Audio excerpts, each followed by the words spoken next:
무를 뽑아왔는데요. 무를 잔뜩 뽑아왔어요. 이렇게. 그 구라리의 어떤 거사님께서 농사를 지으시는데 무를 뽑아 가시래. 그 고랑이 2고랑이나 되는데 한 고랑이 엄청 길어요. 한 200m 정도 되는 고랑 2고랑이나 캐 가라고. 요즘에 채소값이 비싼데 채소값이 비싼데 일설에는 배추값이 너무 비싸다는 소문에 사람들이 김장을 안 한대. 배추값이 비싸서 김장을 안 하는 걸까? 아니면 김장하기 싫어서 안 하는 걸까? 하기 싫은데 핑계대고 안 하는 걸까? 이렇게 덕분에 그 거사님 무를 보시하셔서 보살님들하고 같이 가가지고 무를 뽑아왔어요. 이 무밭 상황이 이분은 이렇게 파시려고 이렇게 농사를 지은 게 아니신 것 같더라고. 풀반, 무반 이래가지고 완전히 그 무공의 무공의 너무 좋은 무 같아요. 그래서 우리가 깍두기를 잔뜩 만들어가지고 이렇게 해 먹으면 겨울에 깍두기 엄청 많이 먹을 것 같아요. 그래서 깍두기 담는데 좀 도와주세요. 깍두기. 며칠 전에 아세안 회의를 했었죠. 아세안 또는 아시안이라고도 하는데요. 이 아세안은 10개 나라예요. 뭐 베트남, 미얀마, 태국, 라오스, 캄보디아, 인도네시아, 브루나이, 그리고 필리핀, 그리고 또 이렇게 싱가포르 이런 나라들인데요. 이 나라들이 이렇게 EU처럼 이렇게 이제 그런 지금 EU처럼 같이 뭐 그 국경을 마음대로 갈 수 있고 같은 유로화를 쓰고 그러진 않지만 굉장히 오래 전부터 60년대 후반인가 70년대 초부터 이 나라들끼리 서로 아세안이라는 거를 결성해서 지금에 이르고 있는데요. 우리 정부에서 우리나라에 주목을 하는 것은 우리나라의 미래 먹거리를 위해서는 필연적으로 가져야 될 마인드죠. 이 나라 10개의 나라의 인구가 6억 5천만 명이에요. 적지 않죠. 인구가 많다는 것뿐만 아니라 연 6% 이상 계속 성장하고 있는 나라예요. 우리 전 지구상에서 대륙에서 유럽 전 대륙에서 계속 성장하는 나라가 별로 없거든요. 유럽도 지금 저성장이지. 뭐 1%대, 0%대 성장하고 있죠. 이렇게 이제 중국이 주춤하고 있죠. 지금 미중 무역 전쟁 때문에 쉽지가 않죠. 또 중동 지역도 이렇게 성장이 그렇게 안전하지가 않아요. 남미 지역도 요즘에 굉장히 어렵게 되고 있죠. 미국은 계속 세계에서 제일 빨리 성장하고 있다 하지만 역시 이제 불안해. 그래서 가만 보면 이 아세안 말고는 다른 데는 이렇게 크게 성장하는 데가 없어요. 그래 아세안에서 총 GDP 이 10개의 나라를 다 합하면 약 3조 달러 정도 돼요. 3조 몇천억 달러 되는데 그 정도 규모면 이제 이렇게 독일에 육박한다고 봐야 돼요. 독일에 한 3조 몇천억 달러 되거든요. 독일보다는 조금 작을 수는 있어도요. 그리고 무엇보다도 이제 우리하고 가깝고 문화가 비슷하다는 장점이 있어요. 그리고 이미 우리나라에 가까이 와 있어요. 우리나라 이제 교역이 제일 많이 차지하는 나라가 이제 중국이잖아요. 25%, 뭐 26, 7% 정도 되는데, 그 다음에 미국으로 알고 있잖아요. 우리나라 이제 옛날에는 미국과의 교역이 제일 많았고, 지금 이제 중국과의 교역이 제일 많아요.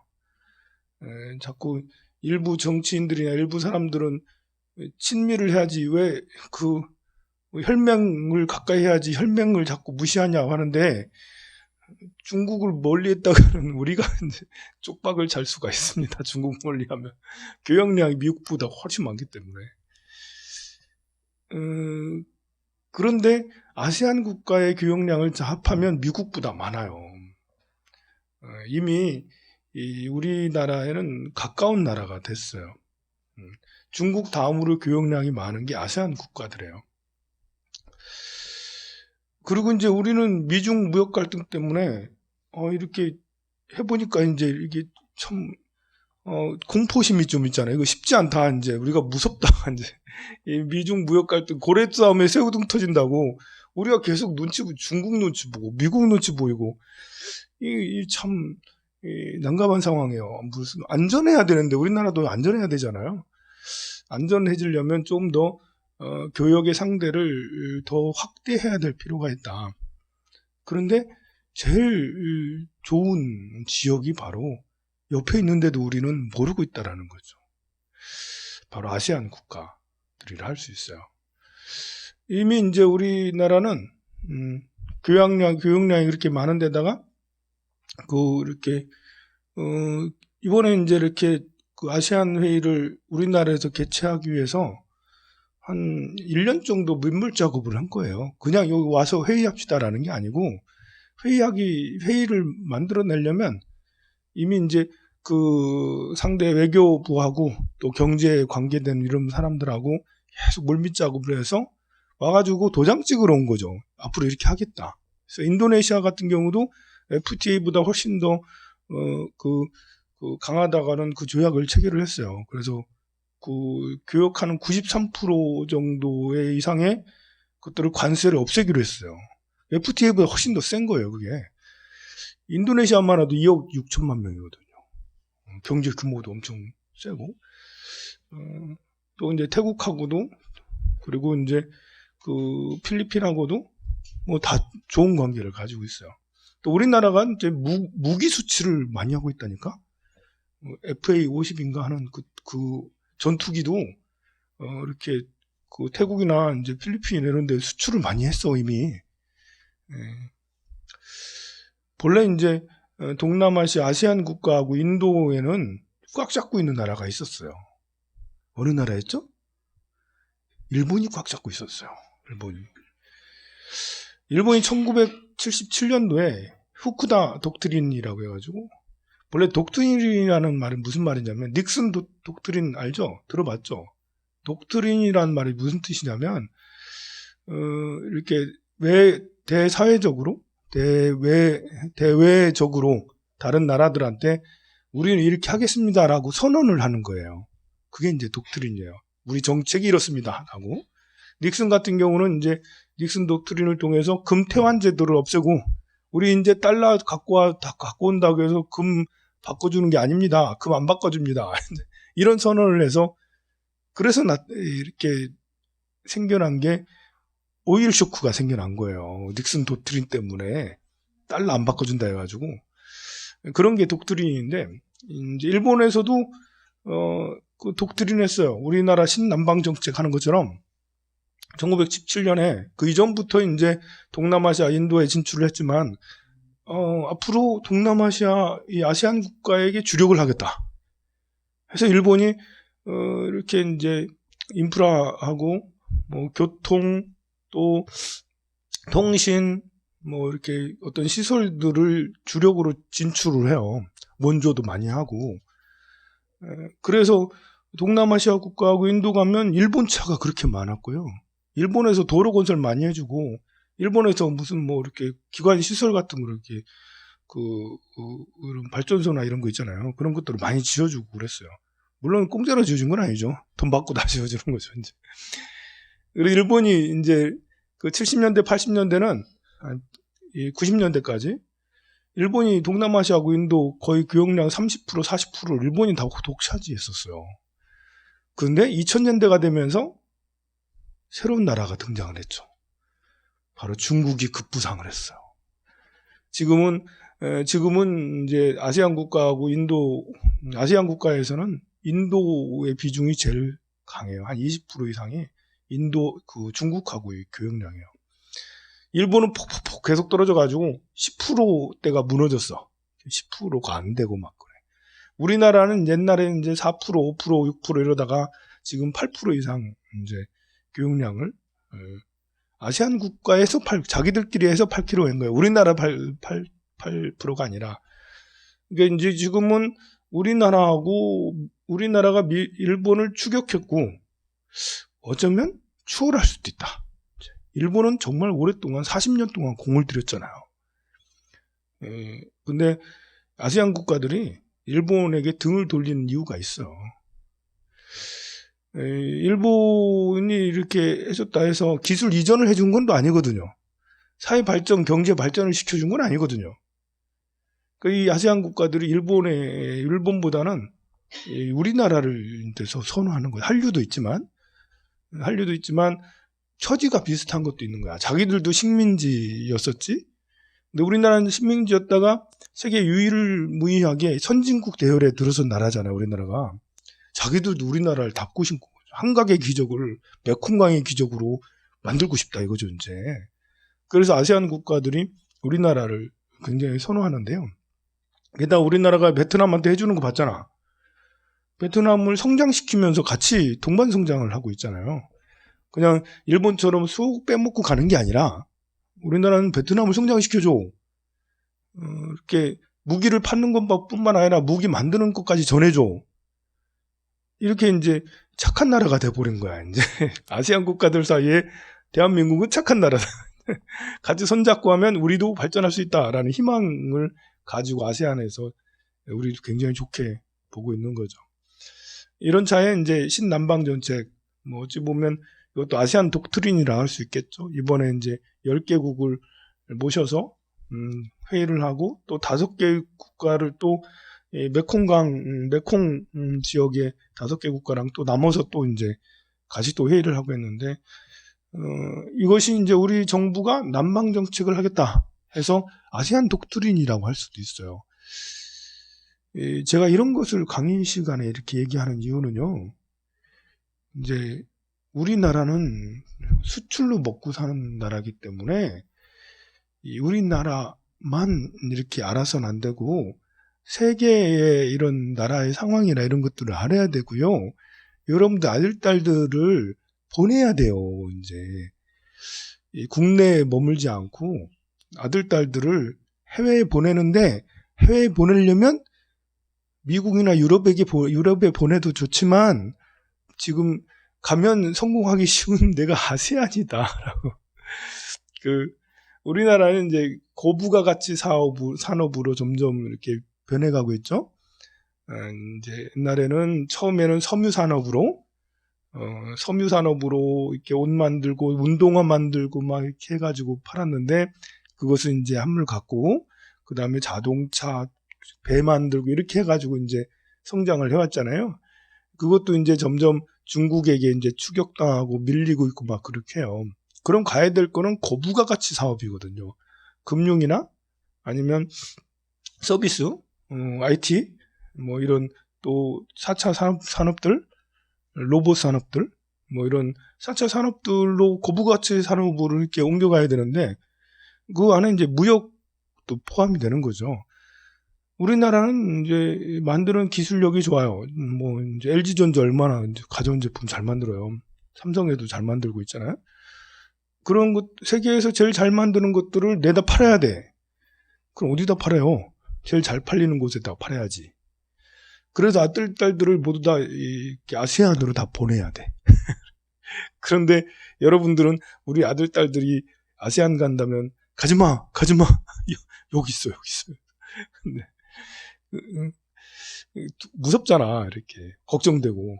그게 아니고 정부에서는 남방 정책을 하면 그냥 말로만 하는 게 아니라 예전에 박보살님 정부에서도 그런 비슷한 걸 발표하고 했거든요. 그런데 그 말로만 하셨거든요. 실질적인 것은 별로 안 하셔서. 근데 지금 정부는 실질적인 것을 하려고 하는 것 같아요. 앞으로 다음 정부도 해야 되는 거고요. 다다음 정부도 해야 되는 거고 우리가 진출을 많이 해서 그리고 또 우리나라가 인구가 점점 줄어들고 있잖아요. 인구가 줄어들면 타격받는 게 여러 가지가 있는데 그중에 이제 일자리도 타격받고 대학들도 이제 큰일 난 거예요. 이제 내년 후년 되면 대학들 문 닫을 대학들 많은 거예요. 근데 신기한 게 뭔지 알아요? 우리가 이제 저런 아시안 국가에 홍보를 많이 해가지고 한국에 와서 유학하세요. 지금도 유학생들 많이 있어요. 외국인 유학생들. 동남아시아 정말 많이 오고 있어요. 그래서 대학이 문을 안 닫을 수도 있는 거예요. 그래가지고 그 나라에 이제 홍보를 잘해서 한국에서 배우면 당신네들이 참 잘 살 수 있습니다라는 것을 잘 홍보를 해서 한다면 우리나라가 이제 훌륭한 대학으로 더 발전할 수도 있는 거죠. 노동력 시장도 마찬가지잖아요.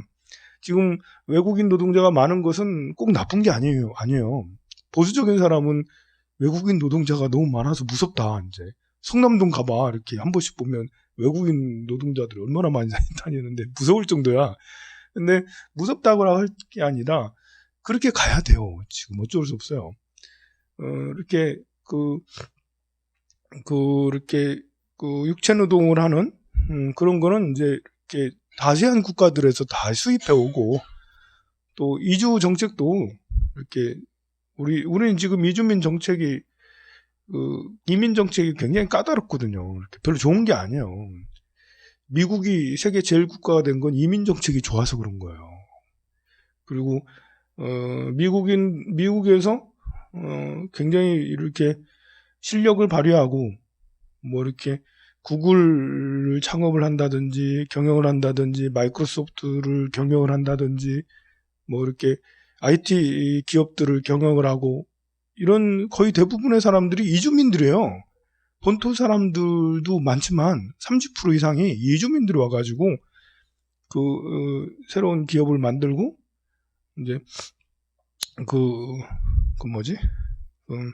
실리콘밸리 이런 데에서도 근무하는 새로 창업을 하는 거의 대부분의 30% 이상들이 이주민들이 와가지고 새로운 기업을 만들고 거기에서 유니콘 기업이 나오고 유니콘 기업은 이제 급성장한 기업을 유니콘 기업이라 하거든요. 그렇게 성장을 하는 것이 미국이란 말이에요. 이민 정치가 아주 훌륭해서 우리나라도 이제 바뀌어야 된다. 이렇게 지금까지는 외국인 노동자 3D 업종에 일을 하는 노동자만 수입을 했는데 앞으로는 안 그렇다. 이제 인도의 두뇌들 IT의 천재들을 다 이제 하고 이민 오게 하고 다른 나라 사람들도 뛰어난 사람들을 이민 오게 해서 우리나라도 좀 넓고 큰 나라가 돼야 된다라는 것이죠. 우리나라는 본래 단일 민족이 아니에요. 배달의 민족이라고 그러지만 우리나라는 저 북쪽에 이제 이렇게 우랄 알타이 쪽에서 온 그런 이제 몽고 쪽에서 온 사람들도 있지만 저 인도하고 이제 태국이라든지 동남아시아를 이렇게 가지고 온 민족들도 있는 거예요. 그리고 우리나라는 고인돌도 같이 있고 이게 천손 신앙도 있고 그러니까 하늘에서 내려온 그 신앙 있잖아요. 우리 한웅 당군하는 하늘에서 내려왔잖아. 이런 것은 이제 북방에 이제 이렇게 북방의 유목민들 신화거든요.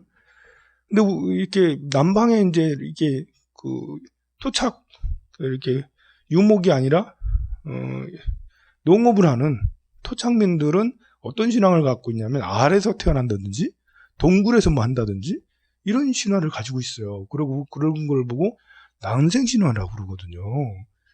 근데 우리나라는 두 개가 다 짬뽕돼 있어. 우리나라는 당군 할아버지가 곰하고 결혼하는데 굴 속에서 이제 마늘 먹고 이제 견딘 이게 이제 두 개의 문화가 짬뽕돼 있는 거거든요. 우리나라는 본래부터 다문화 민족이에요.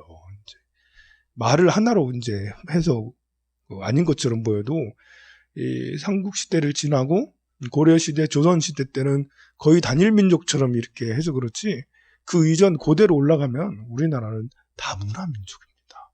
특히 김씨는 허왕무의 자손들이잖아요. 허왕무가 왜 동남아시아 이렇게 인도 동남아시아 분이 허왕무예요. 그 아직도 남아 있잖아요. 그러면 우리도 이민 정책을 확 열어가지고 이제 새로운 시대를 맞이해야 된다고 생각하고 또 지금 이제 청년들은 좀 더 공부를 더 많이 해서 우리나라 물품들을 더 많이 개발을 하거나 아니면 해외에 나가서 갖다가 팔거나 무역을 하거나 이런 것을 하는 것이 더 낫다라고 생각을 해요. 일단은 이제 아세안 국가들이 연합을 잘해서 나는 우리나라가 좋은 역할을 해서 아세안들이 EU처럼 연합을 하고 묶어지고 예전에 이런 말들이 있었어요.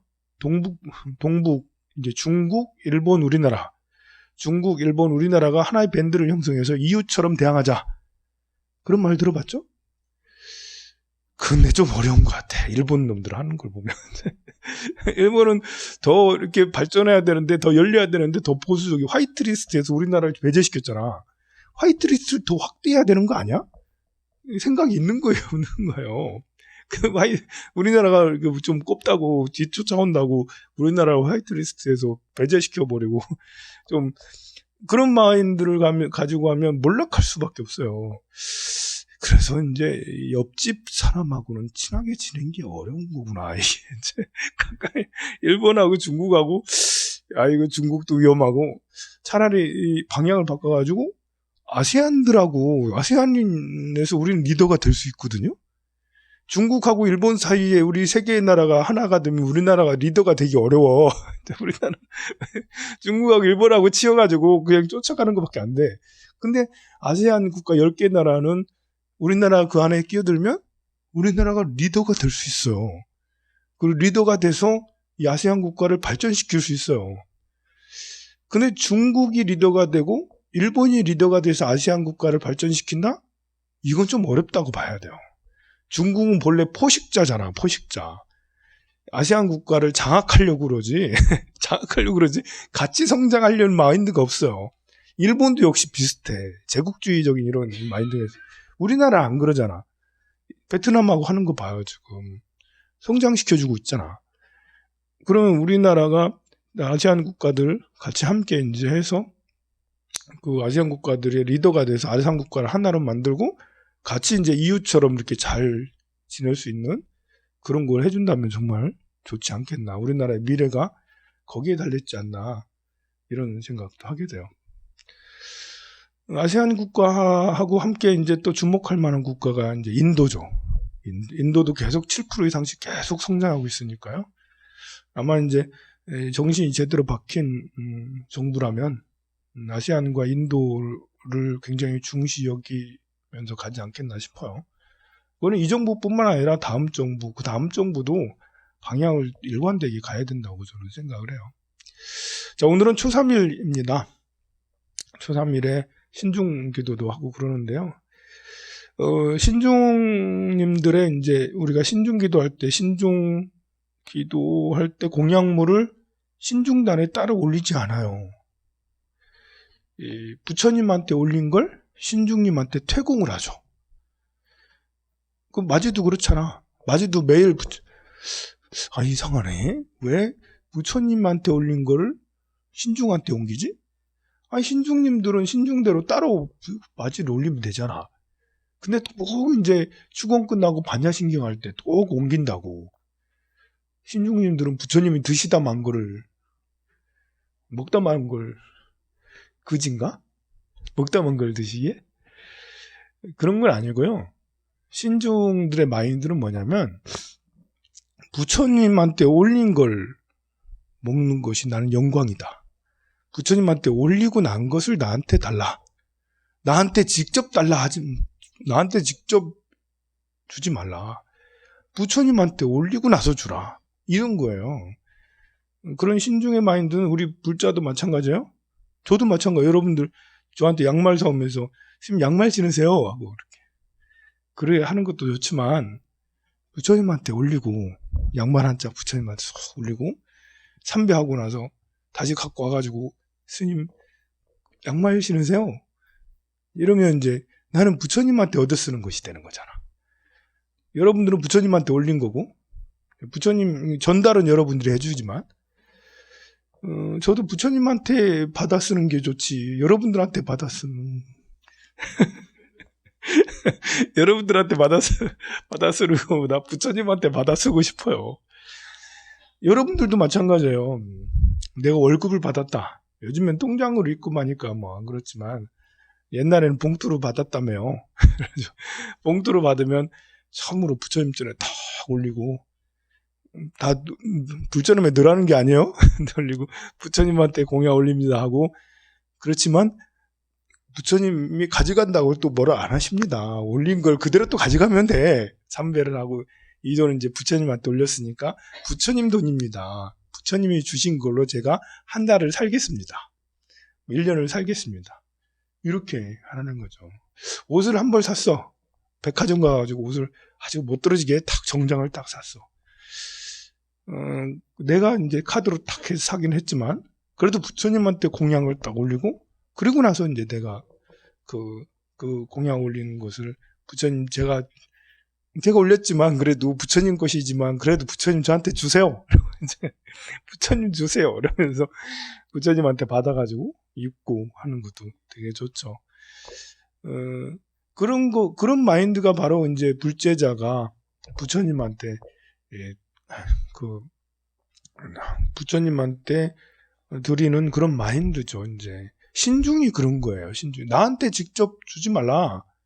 부처님한테 올린 것을 내려서 부처님한테 받고 싶다. 이제 우리는 대신 전달만 이렇게 해주는 거예요. 그래서 이제 공양을 물리는 것을 퇴공이라는 거예요. 퇴공을 바로 이제 퇴공하기도 하지만 중단으로 이제 부처님 중단으로 퇴공을 해서 신중단에 이제 하게 하는 거죠. 뭐 이렇게 어떤 것들은 무거워가지고 그렇게 하지 못하고 다는 거 하더라도 뭐 여러분들이 절에 시주를 하고 보시를 하고 뭘 하더라도 항상 마음만은 이거는 부처님한테 올리는 거야 라고 부처님한테 올린 것을 스님들이나 아니면 뭐 절에 필요한 것이나 뭐 하는 것으로 이렇게 할 수 있도록 그렇게 퇴공하는 걸로 하면 제일 좋습니다. 부처님한테 받아 쓰는 게 제일 좋죠. 그렇죠? 네, 열심히 기도하십시오. 성불하세요. 네.